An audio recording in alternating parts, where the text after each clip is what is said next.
Good morning, everybody. We're live here from the birdhouse, and it's an exciting time of the year because the first spring migrants are coming in. So we're seeing some new and different birds out there that are sure signs of spring. We'd love to know what kind of things you guys are seeing. We've been hearing lots of reports of red-winged blackbirds and robins coming back, which is really exciting. So put in the comments what kind of things you guys are seeing, or if you've got questions, you can throw them in there, or feel free to just say hi. Here at the store, we've got lots of fun stuff that we are uh, working on as far as events go. We've got our birding cruises that are back, and tickets are available for those on our website, which is thebirdhouseny.com. And then we've got some other events coming up here too. Next Saturday, we have live birds of prey from Braddock Bay Raptor Research. We'll be here from 11 till 1 p.m. And we're also having a book signing by Lisa Connors, who's the author of Milkweed Matters. So we've got a couple things going on next Saturday, and our calendar of events is filling up. So we've got lots of fun stuff on the horizon for you guys for the year. There's been some neat bird activity too locally. We've been talking about, as we've been going on, the winter finches and these eruptive birds that will sometimes come down to this area for the winter, and there has been some activity here and there. There has been a female evening grosbeak that was seen at Whiting Road Park over the last week or so. So if you're looking for some of these winter finches, there's still some time. I would definitely go out to the Webster area because not only has this have evening grosbeaks been seen over at Whiting Road Park, there's also still been the pine grosbeaks at Webster Park in the campground area, and most recently in that same spot, red crossbills. And they get their name due to their, as you can see here from the picture, their crisscrossed bill that they will use to crack into pine cones. So also at the campground area, there was a barred owl seen too. So there's been some really, really cool bird activity over there at Webster Park in the campground area. But some birds, if you spend any time outside over the next few days, it's going to be quite nice. And these are some of the things you might see, things like American robin. We've been hearing about lots of flocks of robins starting to show up. Red-winged blackbird, especially if you're by any kind of water or marsh or pond or lake. Red-winged blackbirds are starting to come back. This is the male red-winged blackbird. The females look quite a bit different. I haven't seen any females yet, but I'm sure they are on their way if they're not here already. So they're both male and female red-winged blackbirds. Be on the lookout for them. And then other blackbirds as well. Things like grackles. People are starting to get back at their bird feeders. Brown-headed cowbird, and they'll sometimes form these big mixed flocks of blackbirds. So you might see things like red-winged blackbird and grackles and brown-headed cowbirds all together.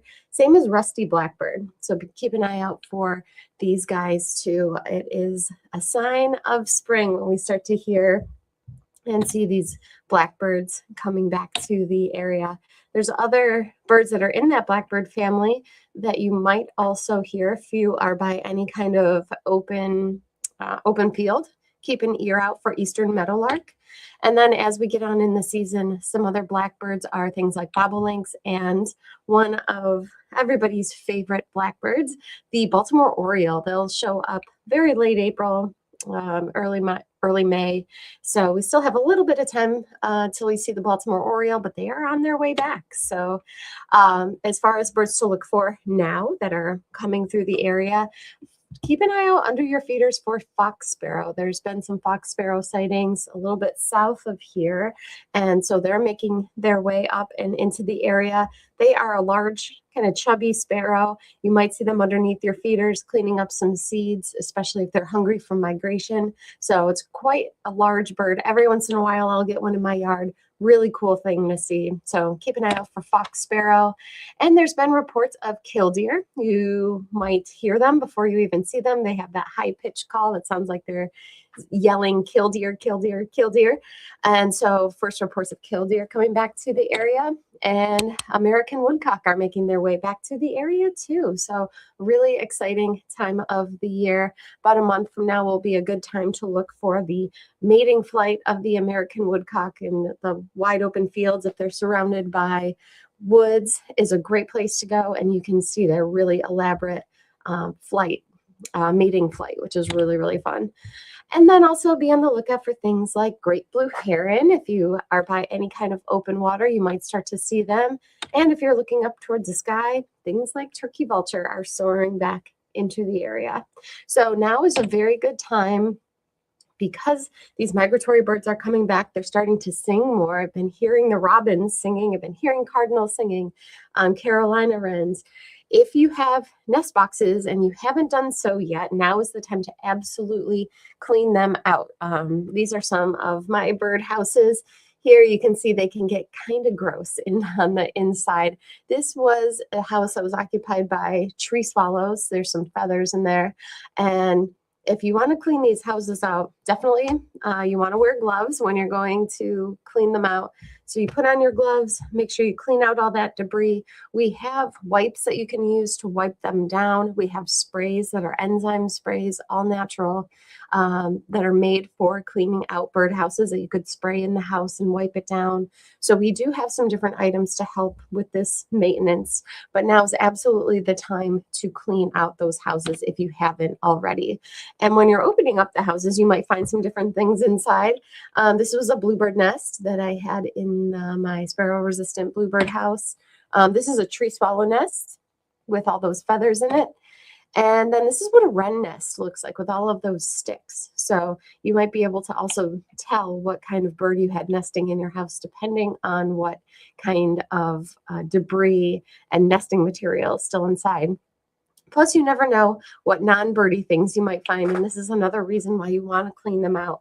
I've had wasp nests in mine. I've even found over time nestlings that have passed away that didn't quite make it to fledge. So you definitely want to clean those out just so buildup doesn't get in there, it doesn't get moldy, you don't get pests in there or feather mites or anything like that. So it's definitely important to clean out those houses if you haven't already. So now is the time. It's going to be a really nice weekend here, and definitely get out in the yard and start prepping for the spring because it is on its way.